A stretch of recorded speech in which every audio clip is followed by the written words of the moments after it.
इससे पहले मैंने अद्वैत वेदांत पे वीडियो बनाई थी और उसके बाद मेरे दिमाग में एक आइडिया आया कि क्यों ना ऐसे काफ़ी वीडियोस बनाई जाए, एक सीरीज़ ही निकाली जाए बेसिकली, जिसके अंदर हम बात करेंगे उन फिलोसफिकल आइडियाज़ के ऊपर या उन थ्योरीज़ के ऊपर जो ये एक्सप्लेन करने की कोशिश करती हैं कि आसपास क्या चल रहा है भाई, क्या ये सब कुछ माया है और जो हम देखते हैं, जो कुछ भी जिसको हम रियल मानते हैं, वो कितना रियल है।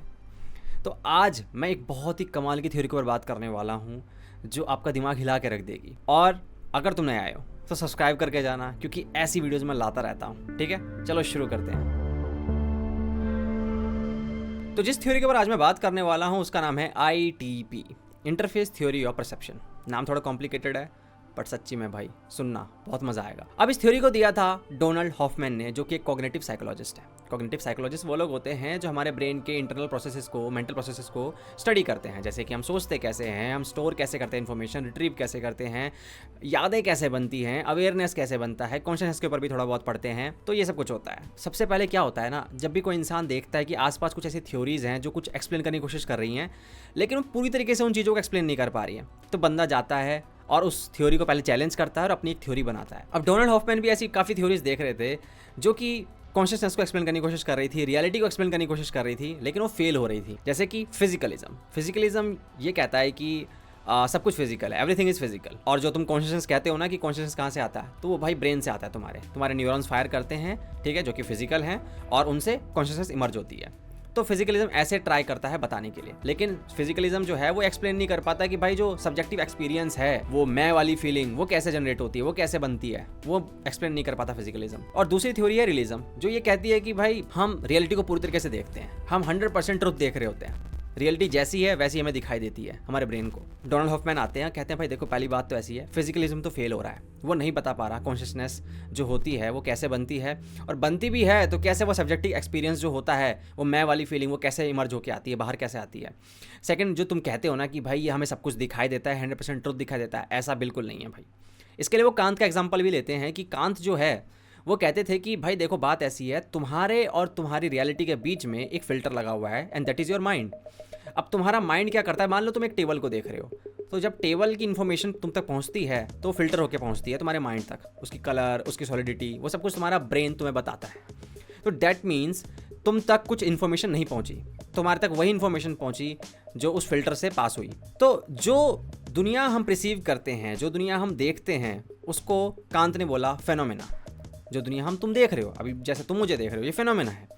बट जो तुम मुझे देख रहे हो फिल्टर होके पहुंच रहा है तुम्हारी ब्रेन तक, लेकिन कुछ तो ऐसा है जो तुम तक नहीं पहुंचेगा कभी भी, जो तुम्हारा ब्रेन कभी प्रोसेस नहीं कर पाएगा, ठीक है, उसको कहते हैं नोमेना। मान लो तुम एक टेबल को देख रहे हो, तो वो टेबल जैसी एक्चुअली में है, रियलिटी में जैसी है, वो तुम तक कभी नहीं पहुंचेगा, तुम कभी नहीं समझ पाओगे वो टेबल है कैसा रियलिटी में, तो उसको नोमेना बोलते हैं, जो कि हम कभी एक्सेस नहीं कर सकते। तो डोनाल्ड हॉफमैन यही कहते हैं कि भाई देखो जो रियलिटी है बहुत ही कॉम्प्लिकेटेड है, और वो तुम्हारा ब्रेन जो होता है वो तुमसे छुपा के रखता है, और वो कैसे छुपा के रखता है उसको वो एक्सप्लेन करते हैं ITP के जरिए, इंटरफेस थ्योरी ऑफ परसेप्शन। अब डोनाल्ड हॉफमैन इसको ऐसे समझाते हैं कि भाई जो रियलिटी तुम देख रहे हो वो एक्चुअली में इंटरफेस है।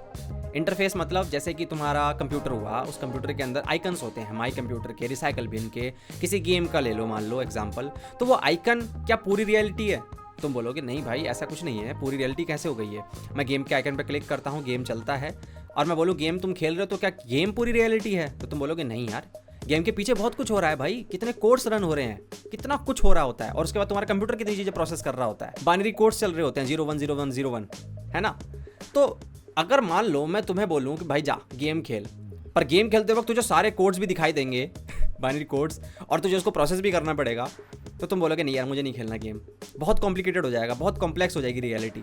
तुम्हें बस इतना जानना है कि भाई मुझे जब मैं गेम खेल रहा हूँ तो मेरा हेल्थ बार कितना है, एनिमी की लोकेशन कितनी है, बस इतना ही काफ़ी है भाई, मुझे सर्वाइव करना है गेम में और जीतना है। तो डोनाल्ड हॉफमैन भी ऐसे एक्सप्लेन करने की कोशिश करते हैं कि जो तुम्हारा परसेप्शन है, जो भी तुम कलर्स देखते हो, शेप्स देखते हो या ऑब्जेक्ट्स देखते हो, ये सब कुछ एक आइकन है, एक आइकन की तरह ही है जैसे कंप्यूटर पे होता है, और इसके पीछे बहुत कुछ चल रहा है, बहुत कॉम्प्लेक्स रियलिटी है, लेकिन ब्रेन उसको आने नहीं देता तुम तक। क्यों? क्योंकि ब्रेन को चाहिए वही इन्फॉर्मेशन जो उसको सर्वाइवल में मदद करे। अब डोनाल्ड हॉफमैन यहाँ पे फिर इवोल्यूशन को लेके आए।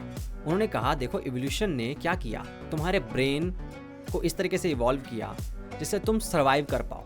उसका गोल जो था ब्रेन का, वो गोल था कि भाई इस इंसान को या इस ऑर्गेनिज्म को बचा के कैसे रखना है इस माहौल में। और ताकि रिप्रोड्यूस कर पाए भाई, आगे जनरेशन भी पास ऑन करनी है। तो अगर मैं इस गधे को ये सारी इन्फॉर्मेशन दिखाने लग जाऊंगा, कॉम्प्लेक्स रियलिटी दिखाने लग जाऊंगा, तो ये सर्वाइव करने का टाइम ही नहीं मिलेगा। अब सोच के देखो यार, अब एक जानवर है, अगर वो रेड कलर को देखता है और उसको डेंजर से एसोसिएट करता है, वो तुरंत दुम दबा के भागेगा और बच जाएगा।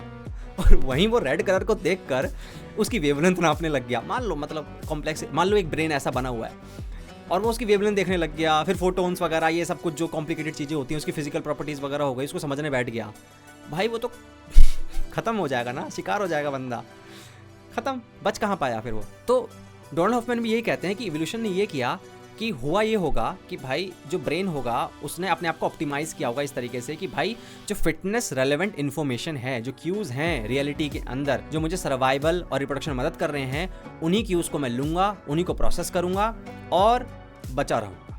मुझे ट्रुथ नहीं जानना है। अब भाई देखो, कहने को तो आप कितनी थ्योरीज कह दो, ठीक है, सीधी सी बात है, पर चीज़ें टेस्टेबल होनी चाहिए। अब साइंटिफिक कम्युनिटी में आप जाते हैं और आप ये कहते हैं देखो भाई बात ऐसी है, सब कुछ जो हम देख रहे हैं ना भाई ये आइकन की तरह है, इंटरफेस है बस, ठीक है, और हमारा ब्रेन क्या करता है, इन आइकन्स के पीछे क्या चल रहा है उसको नहीं देखता। मान लो एक कलर है, उस कलर के पीछे क्या फिजिकल प्रॉपर्टीज है, वेवलेंथ, उसको नहीं देखता, सिर्फ कलर को देखता है और उस इन्फॉर्मेशन को यूज करता है सर्वाइव करने के लिए, रिप्रोड्यूस करने के लिए। कह दिया आपने, बहुत कूल बात है, अप्रूव कर भाई। तो अब वो एक है ना बहुत ही कमाल की थ्योरम लेके आते हैं।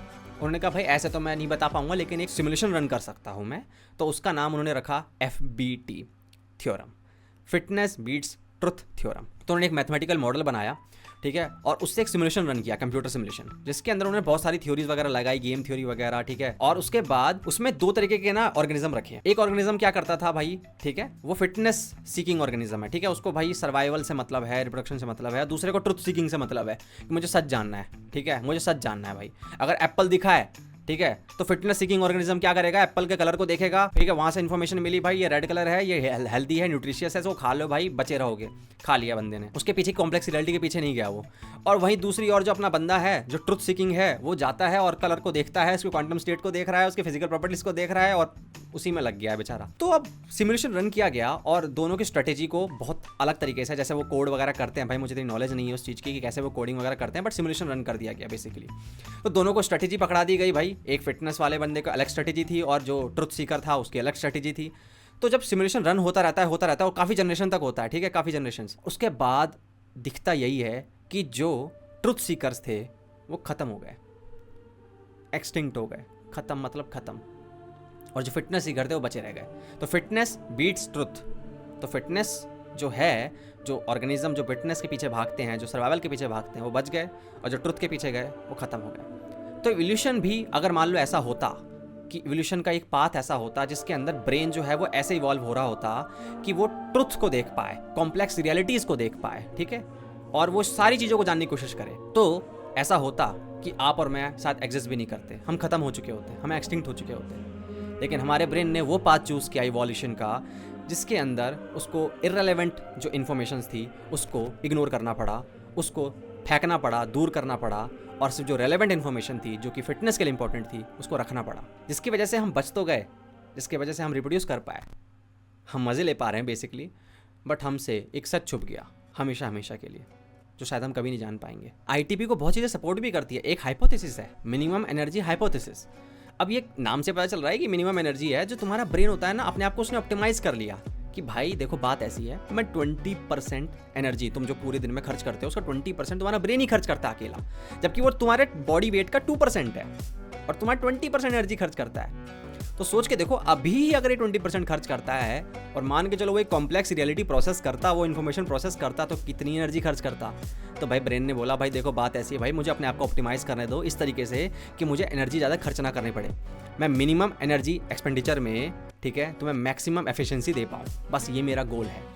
सीधी सी बात है, मैं तुम्हें भगा पाऊँ जब तुम्हारे पीछे शेर भगे मैं शेर के कलर को देखने नहीं बैठूंगा या उसके मॉलिक्यूलर स्ट्रक्चर को देखने नहीं बैठूंगा, ये सब करने मेरा कोई इंटरेस्ट नहीं है भाई, ठीक है, मुझे तेरे को बचा के रखना है। तो इस तरीके से ब्रेन ने अपने आप को ऑप्टिमाइज किया। अब इसको सपोर्ट करने के लिए एक चीज़ और आती है, मैं एक एग्जांपल और देना चाहूँगा। जैसे आपने रात में देखा होगा कि कभी कभी आप मान के चलो आपके सामने एक रस्सी पड़ी है, लेकिन कभी कभी डर के हमारे अंधेरे में आपने उसको सांप समझ लिया। अब वो ऐसा क्यों होता है? अब इसको भी मिनिमम एनर्जी हाइपोथेसिस के जरिए समझा जा सकता है कि आपका ब्रेन क्या करता है, रियलिटी को समझने नहीं जाता, वो ये नहीं देखता कि भाई इसको पता ही करते हैं पूरी तरीके से क्या है, नहीं, उसके पास जो छोटी इन्फॉर्मेशन आती है बस वो उसी को प्रोसेस करता है और उसमें अपने खुद फीलिंग जो गैप्स वगैरह हैं वो खुद ही भर देता है उसके अंदर कि भाई ये सांप है, भग जा। तो ब्रेन जो होता है वो सच के पीछे नहीं भागता कि भाई मुझे तो सारी इन्फॉर्मेशन जाननी है कि ये सांप का रंग कैसा है, सांप के चित्ते चित्ते हैं क्या उसके बॉडी पे, सांप जहरीला है कि नहीं।